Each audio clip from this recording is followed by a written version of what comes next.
Now, the rest of the story. John was a blind man running for his life. There was a warrant out for his arrest, and if he were caught, he would surely be killed, and yet with unseeing eyes, how and where could he hide? John's crime was treason. The government had an excellent case against him. You see, in 1642, civil war broke out in England. The Puritans, led by Oliver Cromwell, versus the followers of King Charles I.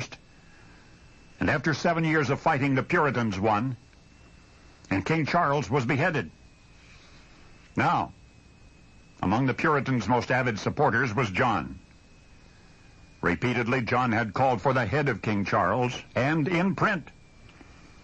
Unsatisfied with talk of treason, John actually published it in 3 voluminous articles, which came back to haunt him. For in 1658, Puritan leader Oliver Cromwell died, and without him to hold things together, the Commonwealth quickly collapsed. Within 2 years, the monarchy was restored. The monarchists immediately began rounding up Puritans, particularly anyone who had helped bring about the execution of King Charles I, particularly John. And so John, 51 years old, already 7 years stone blind, ran for his life.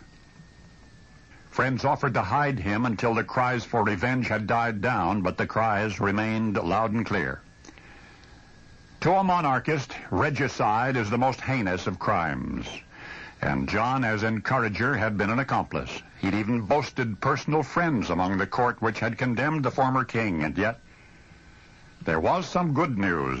Over the months that John stayed in hiding, sympathizers were pleading his case before Parliament and were begging for leniency. And gradually the names of traitors to be hunted and hung were made public. On June 20, 1660, the list was complete, and John's name was not on it. So after what seemed an eternity in hiding, John emerged. His seditious writings were ordered burned. John was even imprisoned for 6 months and unceremoniously released, but he was alive. And suddenly curiously obscure.